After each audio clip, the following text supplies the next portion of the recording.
Welcome everybody to our public meeting on our upcoming proposed capital project. Before we get started with this today, could I have everybody in the room please stand for the pledge?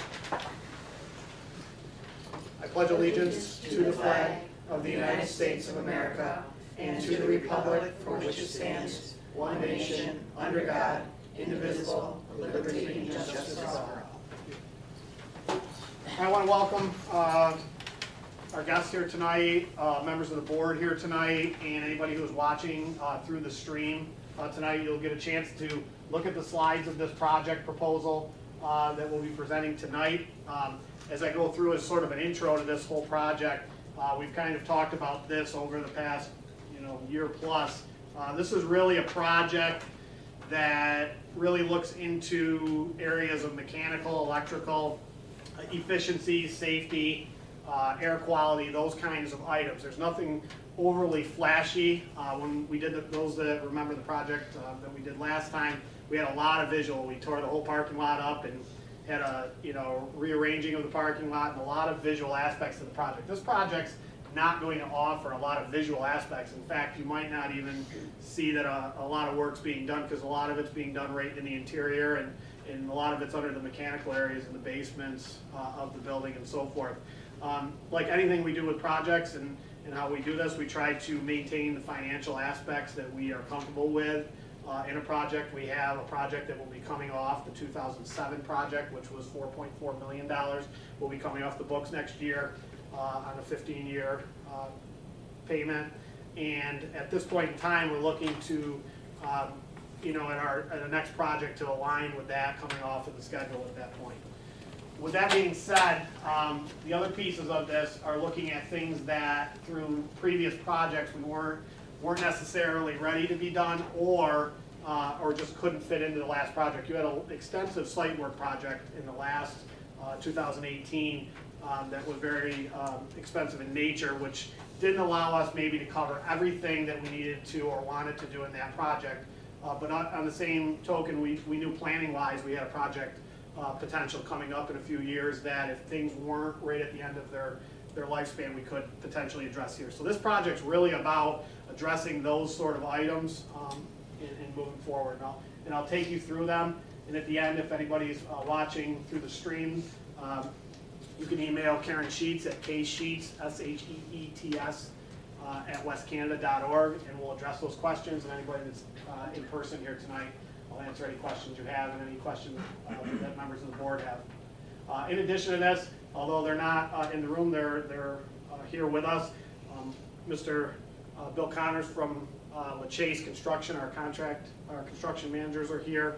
Mr. Graham, our architect, is here with us tonight. Dr. Timms, our financial advisor, is here with us tonight. And Laird Updike, who also works with Chase, is here with us tonight if we end up with questions that they can help with. So I'll get started. The goals of this project are pretty simple. We want to maintain these facilities that inspire our students, our staff, and our community with pride. This is a great facility. We've done a great job way before my time of maintaining it, building it, and keeping it where we want it as the center of our community. We want to continue that. We are always looking at our security and safety of the building, making sure that we have everything up to date on those items. We want to make sure our learning environments are positive. We want to enhance them where we can. We want to repair and improve our critical infrastructure that make this building go for years to come. And obviously we want to become more efficient. Anywhere we can, as technology develops and there's areas of energy and things like that we can become more efficient in the building and present cost savings, we want to do that. So again, protecting the community assets, enhance the safety of our facilities, including our air quality. Air quality has obviously in the last few years become an important topic with schools. Things that were built or are aging, weren't designed for the types of air qualities that we're looking at today. But we're looking at some of that aging equipment that has reached its end of its useful life. I mentioned this already, efficiencies and cost effectiveness of the building systems. Our learning environments, we always want to maintain that we're ADA compliant in this building. And again, looking ahead, trying to maintain things that'll keep this facility up and running for years to come. So the proposed capital project overview, to give you an idea of where we're looking at financially, this is on paper right now a $4,916,458 capital project. That is a do not exceed number. The proposition for this project is scheduled to be voted on November 9th of 2021, which is next Tuesday, with the idea that construction on this project would begin in the spring of 2023 and be completed in the fall of 2023. So you'll notice the time frame. If our residents approve this project, we then will get into our designing and all the preparations through the state education department that we need to get through. Eventually evolving into the bidding process to see what we can get and go from there. And all that takes a lot of time. So even though it's the fall of 2021 and we're not actually going to break ground on the project till 2023, it takes that amount of time. So I'll start with the middle school and high school, a little bit of the history of this. Those of you that have been on the board here or have been part of the board or been part of our, following our projects will know a lot of this. Roofing, electrical upgrades, plumbing and heating upgrades, security enhancements were done in projects in 2004, 2007, 2000, and 2011.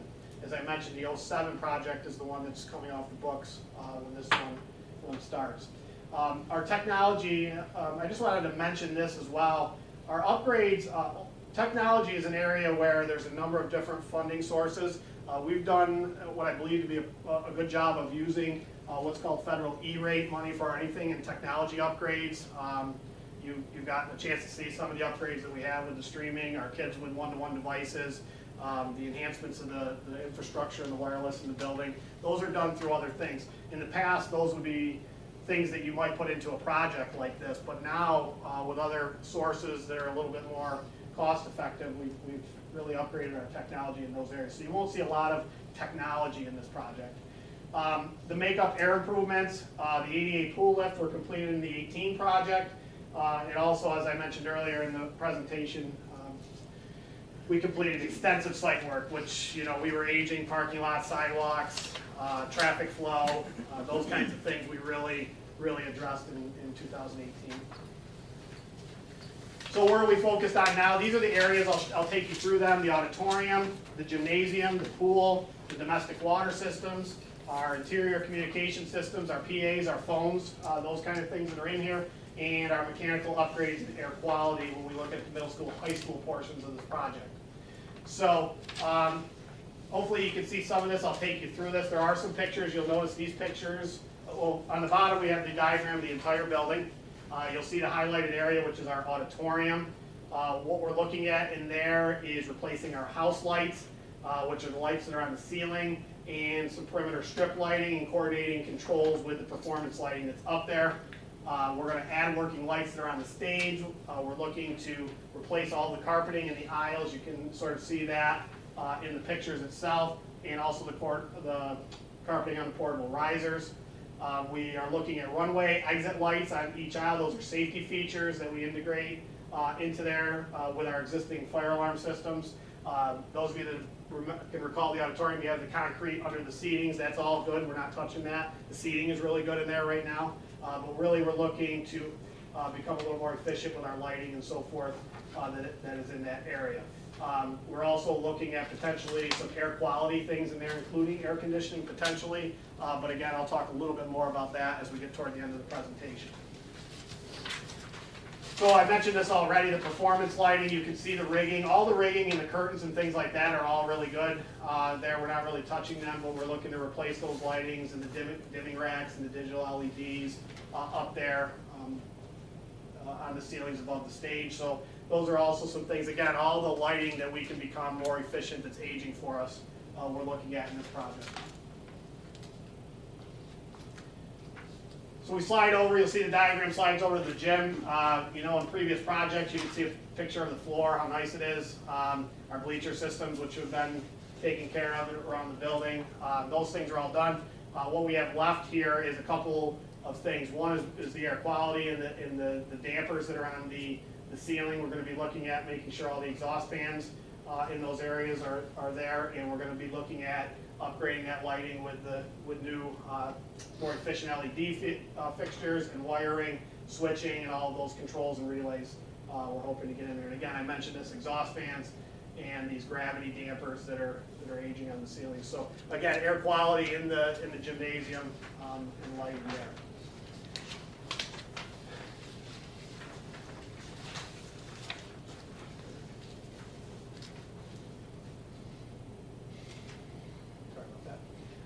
As we move over to the next slide, you'll see the diagram moves over to the highlighted area of the pool. We are looking at a number of different items in the pool area. One of the major focus and one of the things that is still left on our building conditions survey that has not been completed is the desert air unit, or if we've heard about as the pool dehumidification unit. That's essentially what controls that air quality of the pool for all of our events and our classrooms and things that we do in there. That's something that needs to be done on the roof. We need to replace the ductwork down to the pool and connect all these to our existing controls that we have. So that's a priority item in this project. You know, we've been kind of muddling our way through this with that piece of equipment, but it's time for that to be replaced, and we're happy that this is part of this project where it may not have fit into some previous ones. So as we move along here, this diagram's kind of got a ton of different items in it, but what you're looking at here is underneath that pool and everything that makes that pool run. And one of the things we focused on as a group here discussing is making sure you know, we have this pool resource. We have a classroom that's becoming really unique in the area for sure, and we want to make sure that that's taken care of for years to come here.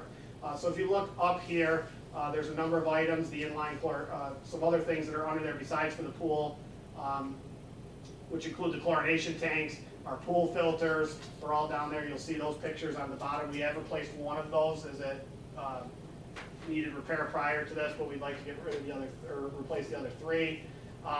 Underneath there, we also have some equipment for the building, the domestic water storage, the hot water tanks, I don't want to miss anything on here, water softeners, chlorination system that's required in there. All of those things are included. This is really underneath our building here and controls all of our pool and water to the building. So as we look at that, some of the other interior visible pool renovations, we're looking to paint the walls and ceilings, taking a look at the acoustic baffles that are there once we have done that. And obviously the decking in the pool area itself are in good shape. We'll look to maintain that as is for right now. A lot of the issues that we're having with the painting and the acoustics and different things that are on the ceiling are related to this dehumidification unit. We're hoping once we're able to replace that and enhance that air quality in there, that we won't see, you know, the humidity attack the interior part of the building as much as it did. It'll always be there, it's a pool, but you know, we think with a new unit, a modern unit on top, replacing the failing unit, that's going to help long term.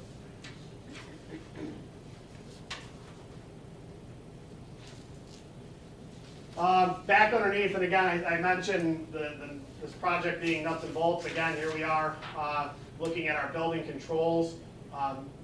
We have a few, and I'll use the term handful of pneumatic controls where they're individually isolated from our control systems, our digital computer controlled systems through train that control our exhaust fans and our air and our airflow in the building and so forth. So we have some that just really we just haven't been able to fit everything in projects. All of those are expected to be replaced in this project so that everything's on one system. The compressors downstairs that are aging. As we look at the bottom of this area, you have a 1990 heating hot water expansion tank that we've kind of maintained. It's leaked a little bit. That is aged out. High school heating hot water loop needs isolation valve, which helps us to separate the building. Right now, the way the building is set up, when we have a leak or something in our water systems, we have to shut down like the whole building. We're unable to isolate different pieces of the building to fix that. So this upgrade will help us to, if we do have issues with any of the plumbing and so forth in the building, we'll be able to do some isolation and not necessarily shut down the whole building.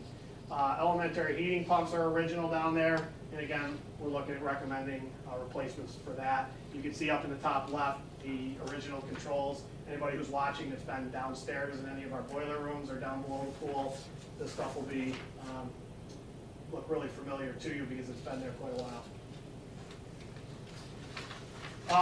Heading back over, as we get into the hallways, although this is a gymnasium, we have the doorways around the high school. As I mentioned, most of what the work being done in here is related to the lighting and the air quality of the gymnasium. We've got some framing and doors that are around the building that are maintaining their integrity, their security. We're looking at replacing them into more, and replacing the door frames and the hardware that are associated with them. So that's the extent of the work that we have in the middle school, high school, although some of it overlaps a little bit here and there with the building as it is one. But that's what we're looking at on that side of the building. So as I move on to the elementary building, I want to talk a little bit about the history of that.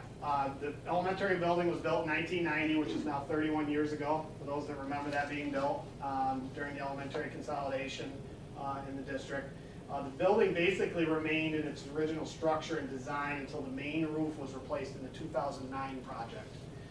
In 2012, the district replaced the flooring that's in there currently now and removed all of the carpeting that was in the elementary building at that time in 2012. And then in the 18 project, there was extensive classroom wing improvements, secure entrances that we built in front of the entrance to the elementary. The new gym flooring in the elementary gymnasium was all replaced in that project. So what are we looking at here? Some fairly minimal work at face value here. Stairwells, gymnasium, water heater, and mechanical upgrades and air quality. And I'll get to that air quality piece in a minute here. But I want to give you sort of a visual of the stairwell work that we're looking at. Those of you that are familiar with the elementary building, you'll notice on each end of the building we have stairwells, and then in the center we have a stairwell that's there. So we've looked really closely at that over the years. The railing system that we have in place, which was the original railing system that was there, and looking at safety features and things that have come out since then in design, we're really looking to create a little bit more of a safer structure along those stairwells that are in there by replacing that. And you can see, you know, this is sort of just a digital view of what we're talking about in a stairwell here, but we're looking at the potential of creating a little bit more of a safer walkway for the classes and people using those stairwells. So that's one of the areas of focus. That's a clear safety issue that we've been kind of looking at as we walk through that building.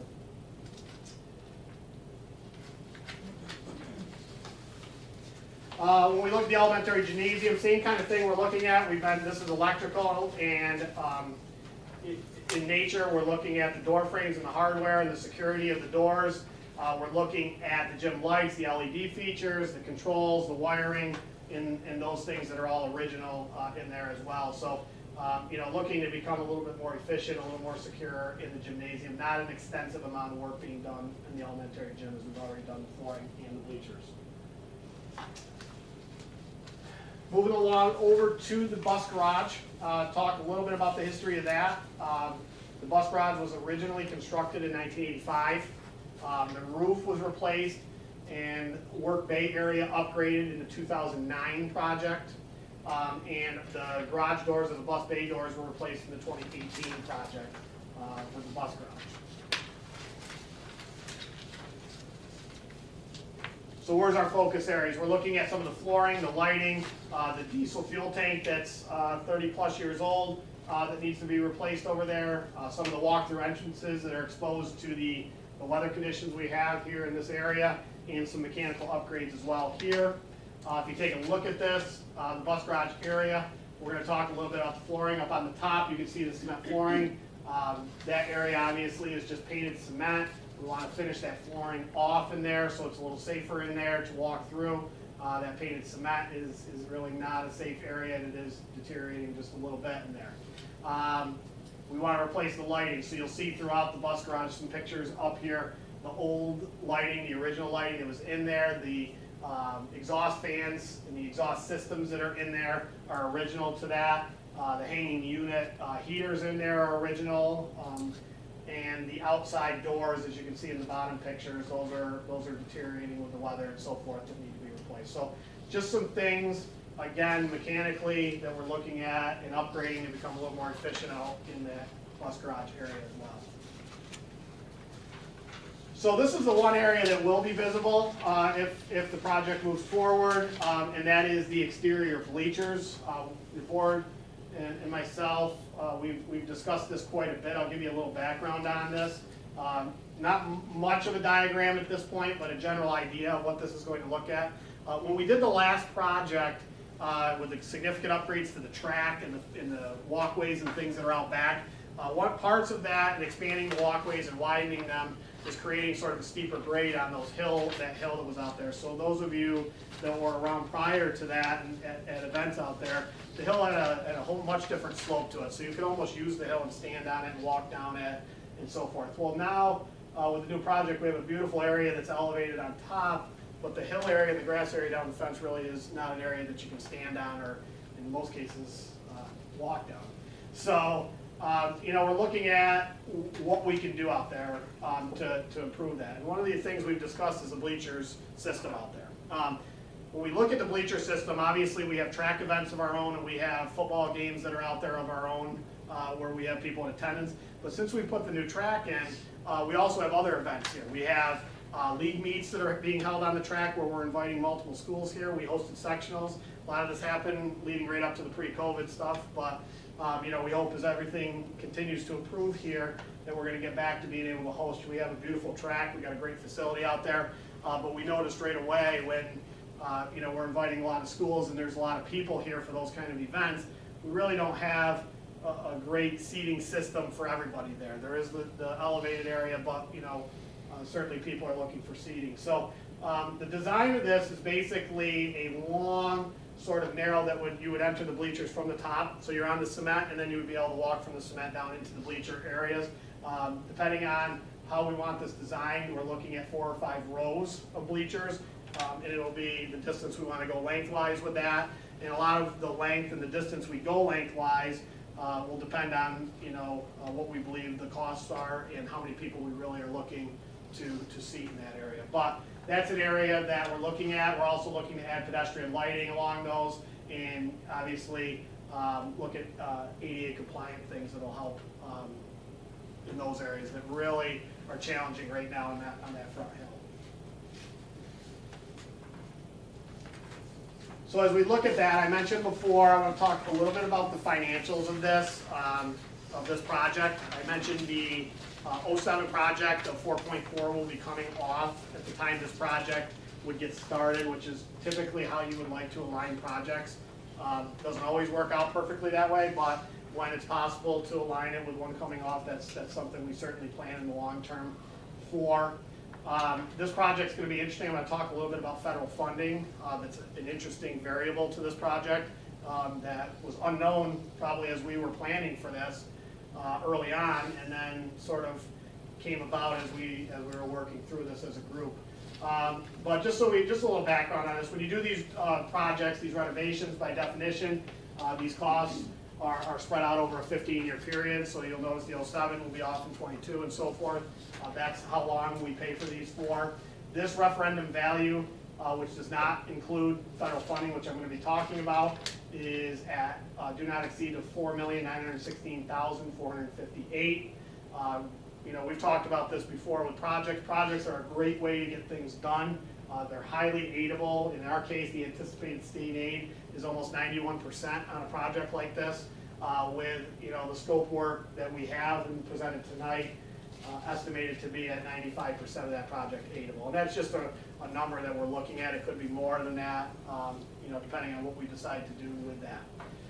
The remaining is the local share, whatever is left on that. When we look at this just at face value, exactly what it is on paper right now, we're looking at $19.50 per year per $100,000 value over 15 years.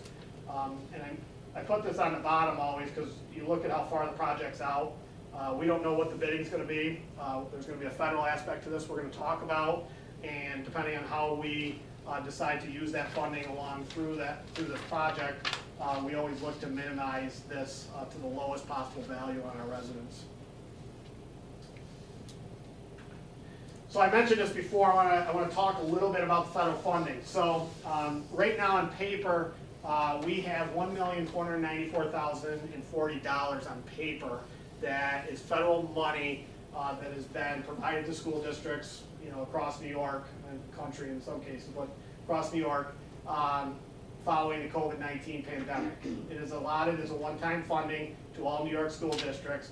And what I want to mention in this is if this money is used for facility use, it has to be used for indoor air quality. So you heard me throughout this presentation talk a little bit about exhaust fans and humidification units and things like that.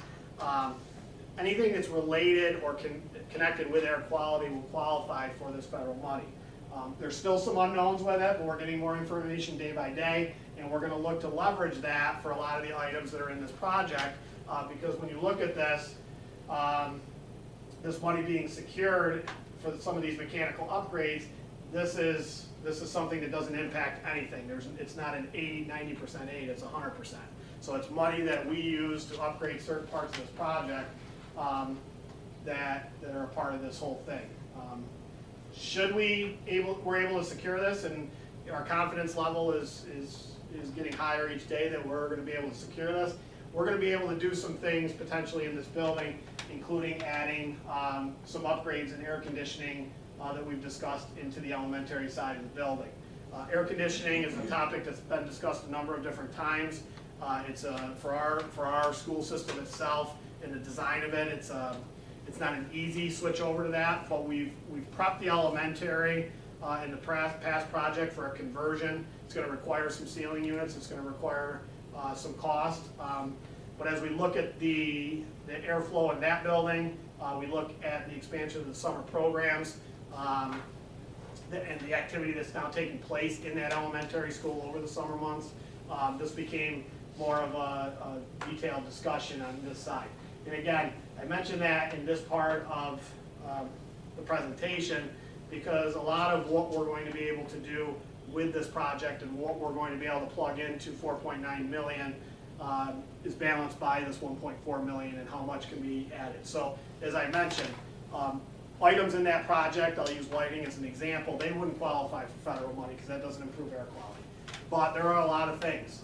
The mechanicals associated with air quality, the mechanicals associated with exhaust fans, there's just some different things, and we're going to work through that to try to maximize that and obviously get as much work we can get done in this project and make it cost effective, the most cost effective we can. So kind of an interesting dynamic. As we work through this with our project people and our financial advisors, they're working through it side by side with us because this is new in a lot of cases to them as well, so they're helping us along through this. And as we move forward, what I can say about the federal money is it's only going to help. So however this all plays out, it's only going to help us to get work done that we want to get done here with this. So what are the next steps after tonight? The capital project, the public vote is next Tuesday, as I mentioned, between the hours of 12 and 8 in the high school lobby. Voting will take place, and as I mentioned, it closes at 8, and we'll hope to see a number of community members here to vote on the project. With that, I am available throughout this whole time leading up to November 9th, after tonight, even if you hear from anybody that they have some questions or weren't able to attend tonight or watch this from home, have them contact me. I can talk a little bit about this. I can present this to them if they want to hear some more about it. I also want to spend some time tonight, if anybody has any questions that are emailed in, or anybody that's here in attendance tonight has any questions, or as I went through this, any members of the board who have additional questions based on what was presented tonight. So with that being said, I'll turn it over to questions.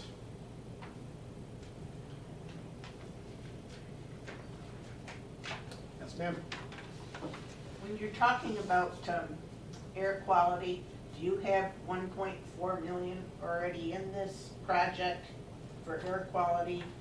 So we have way more than 1.4. So you don't have to add any more mechanical stuff? No. We wouldn't. We'd have more air quality items than the federal money would allow. So some of it will have to stay, and we'll maneuver things based on how we can best balance that. Yep, it's a really good question.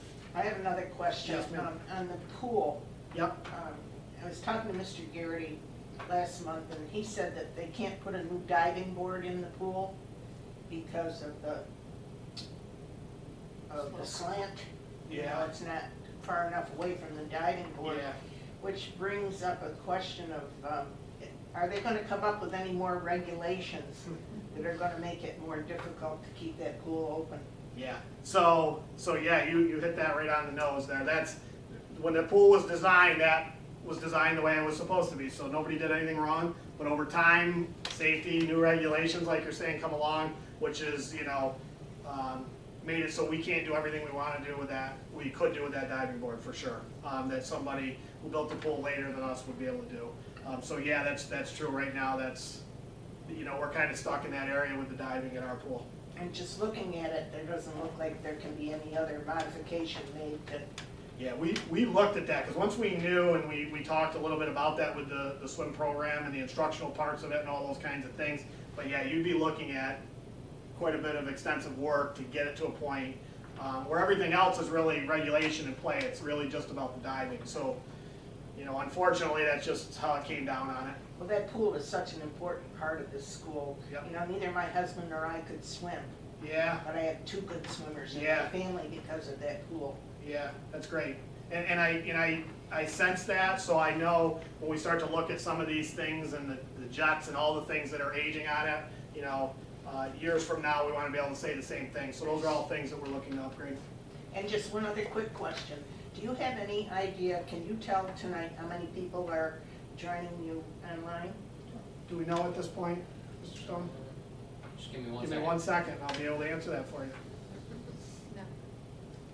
8 people. What's that? 8? 8, Well, you know, that's better than the school board meetings. yes, It's a lot better Yes. than the school board meetings. yeah, yep. They want rewatch it. Yeah, because this will be on for anybody to go. That's a good point to make too. So now that we're streaming this, so if anybody didn't get a chance to see it tonight, they'll be able to go back and take a look at it as well. I do have one. Yes. Alyssa Main, with the addition of bleachers along the track, are there plans to have soccer teams make use of that field? If not, please explain why. Dimensions are not an issue. If field durability is in question with such a sizable investment, what proactive steps can be taken in order to make the area usable to more athletes and spectators? Could the area be reseeded to make it more resistant to wear and tear? Other schools have multi-use fields. Frankfurt is one example. Also, in the broader context, what plans are there to further enhance track area in future projects? Turf, question mark, lights. Okay, so a lot there. Lot. So, okay, so let me start with the beginning of the, Mrs. Main kind of answered her own question a little bit. I know she said the dimensions are not an issue. That's a yes and no, depending on who you talk about. So your field out there currently is crowned. That's one thing. It's not a flat field. So that's a little bit different. Not that you can't play soccer on a crown field, but typically soccer fields are flat. The width of the football field from track to track is not sectional regulation, let's put it that way. So for a full-size field, you wouldn't be looking at that with no room to really expand it, because obviously the track design is the way the track design is. So when it comes to soccer, lengthwise, could it be used? Yes. There are some issues with the grass, with the crowning and the width of that. So that's part one to that question. Not to say it can't happen, but on the same token, your field is much wider that you're playing on next to that. So that's the first part. So the wear and tear piece of it is certainly a variable. That's why people put field turf in on multi-use fields. Not everybody is. I know Frankfurt, you play on. It can be done, but there is going to be obviously with 3 teams playing on it, girls, boys soccer, even if it was just varsity level that played on it, you still would have some extensive use of that. You can see the wear and tear that soccer does put on the goal areas and things like that. Again, not saying it couldn't happen down the road, but it does add a little bit of wear and tear to natural grass, where in a field turf situation it wasn't. So that's part of it. Next part of it, I think, did she mention something about field turf and lighting and things like that? Yeah, also in the broader context, what plans are there to further enhance the track area in future projects, turf and lights? Yeah, so turf, field turf and lights are another whole aspect of the project. So what I will say to that is the drainage systems that were put in with the track, including the main area where we move water and things like that were put in place. And we also started to prep for where we could put the conduit and things like that for lights in the future if down the road there was ever a discussion about that. So there are some things in place out there to do that if the district decided they wanted to advance that area a little bit further. Certainly, although it would be challenging to do anything with the track just based on how we have it there. I mean, you'd be looking at a whole new track to widen it to a point you could play soccer on it. Well, I should say to make regulation soccer. But with field turf, you would be able to flatten it out. You know, there's some good things about field turf. That's, you know, the maintenance pieces of it and those kinds of things are good. You don't have that, you know, the markings in the field. Certainly it would flatten it and be field turf. It could be used as a multi-use more, you know, with that kind of system. I do not have a cost on that, but I do know that would be a pretty high-end item, even with what we have right now. That would be a significant part of any sort of future project. So, did I get to all of them? Okay. And again, Mrs. Main, if you're listening, if you got further questions I didn't get to, please let me know. Any other questions from anybody? Mr. Kemmler? Auditorium, Yes, ma'am. Or Mr. Yes, we're talking about exhaust fans, pool, gym, replacing things. Was the auditorium looked at for an exhaust fan or exhaust fans to pull some of that hot air out of there, or, because I don't see it here listed underneath the write-up. Kelly, you have Was it anything looked to add at? there? I believe that there is exhaust fans in there. I Yeah. didn't look, but I think there's already exhaust fans in there that bring air in and rotate it, circulate it. Jim, can you hear me? I can. Do you have much background on the air circulation in that auditorium with exhaust fans? I don't mean to put you on the spot with that question, but I do. Regarding exhaust fans, I can look at it. So the air handler is below the stage Okay, and pumps up into the auditorium. So normally there would be exhaust to relieve whatever air is brought into the space so that you have positive ventilation. You continually bring in outside air. I'm not sure exactly of the exhaust setup of the auditorium, but any modification would be done to the system in the basement okay, and corresponding exhaust to aid in that ventilation and airflow would need to be upgraded as well. okay. Okay, elementary.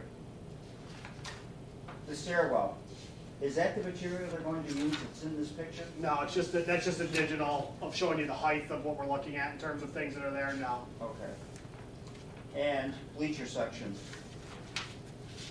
Will they have to dig into the hill to put these in? Jim, can you give a general idea of the bleacher system with our hill? My concern is erosion. Yeah, Mr. Kemmler's concern is with the erosion on that hill, if we start digging into that hill and so forth with the bleachers. Can you talk a little bit about how that system would be designed in a general sense? Sure, so it'll need to be fully evaluated in terms of, stabilizing the soils and the grade and so on. But the current intent, ahead of some soil testing and a survey, the current intent is to bring concrete piers in and support the bleachers off of piers. The bleachers would be essentially a pre-engineered aluminum system on beams set on these concrete piers. So if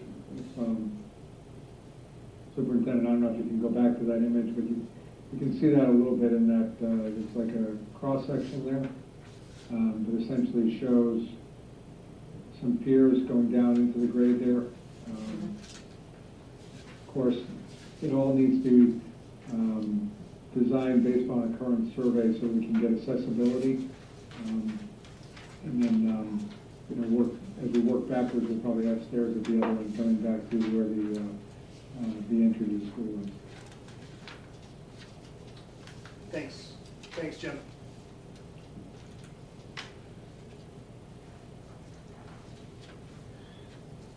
Do we have any other questions regarding the project, anything we went over tonight? Air conditioning, you're talking in the elementary, does that include the cafeteria too? Jim, that was everything, right? We put everything into that along cafeteria, all the way through music rooms, et cetera. Am I correct in saying that? Regarding which scope, I'm sorry? I'm sorry, the air conditioning in the elementary. Yes, so that includes everything other than these, obviously the spaces that were pre-exist, which is very limited, the computer lab and Yep. one or two other spaces. So it'd be everything over there. Just to clarify Mr. Graham's statement, we have some areas in the computer labs and a couple of rooms that are associated with units that we have on that side of the building that have air conditioning. Right now, it's just single rooms that have it. Obviously, it doesn't include those, but everything else, yes. But Jim, So, I don't believe that. Just quickly to clarify there. Yep.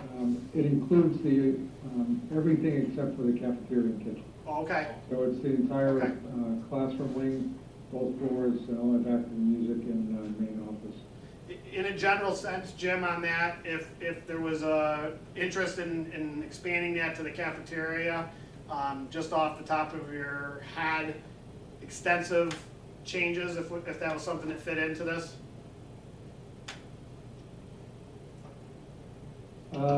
In the scope of the project, I would say the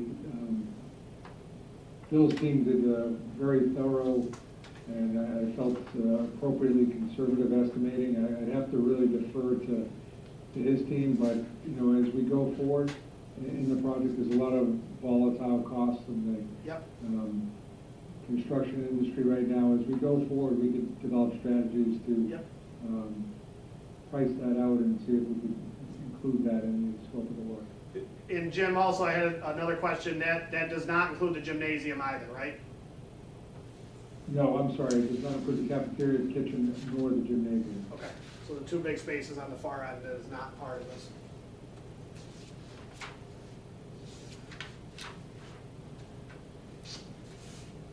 Other questions anyone has regarding the project itself?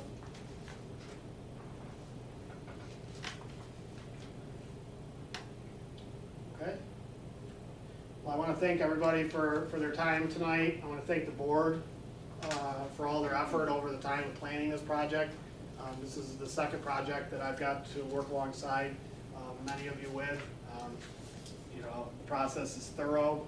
I think we look closely at a lot of things. You'll see even right up until tonight, we have questions that come in about certain things. So, we continue to look at this and monitor it. I want to thank Synthesis, LaChase, and Dr. Timms for all their help in helping to prep for this. And, we look forward to our residents turning out on Tuesday night for the vote. And again, if you have any questions at all regarding this after tonight, please send them my way and give me a call, stop in to see me, or email me, and I'll get back to you. Have you had any calls since this came out? No. Okay.